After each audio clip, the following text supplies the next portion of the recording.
them when they're lying on the ground. Therefore, you will recite the oath after me. Are you ready? Yes, sir. Yes, sir. Can't call the sergeant sir. Just say yes, sergeant, or yes, or shut up. Next. Ready.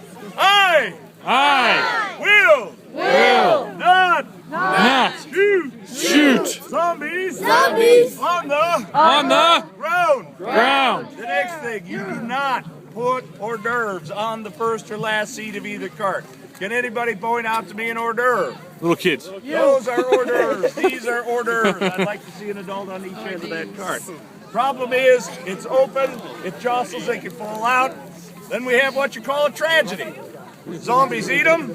These are all full of candy at this time of the year. Too rich for the zombies, it gives them the squirts. You do not want the undead coming at you with the squirt. Next. Respect your weapons. They are tied, tethered, attached to the cart. You jerk them up like this, they'll stop in your hand, but the jerking motion will cause that hopper with all your ammo to hop right off and roll into the woods.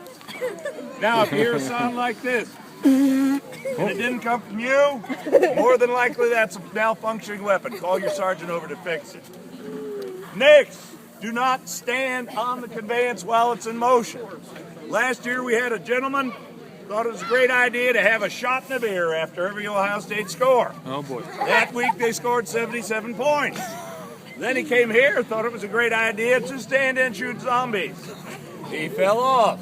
Yeah! We now have a procedure. If someone falls off, they are immediately reduced in rank from the rank of recruit to the rank of speed bump. We do not stop for dummies. We're going to keep going around until that line is clear or until some portion of your anatomy clogs the mechanism. If your head pops off clean and sits on the bumper, no reason to slow down.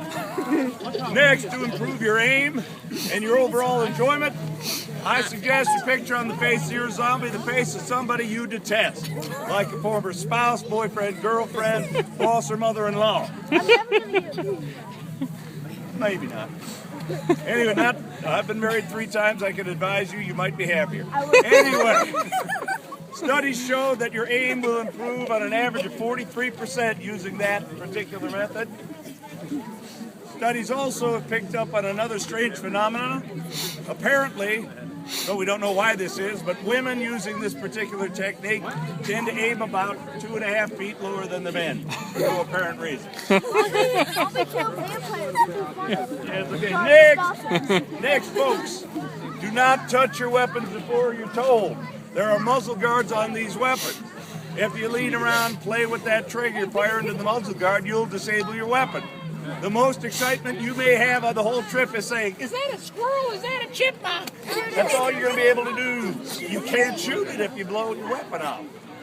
Okay, also I point out you do have humans out there in the middle of the complex.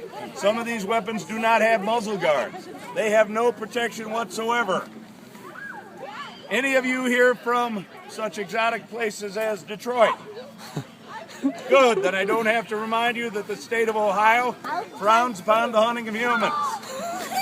My day job is attorney. I will defend you on the charge of negligent homicide for a reasonable price, but let's not go that direction.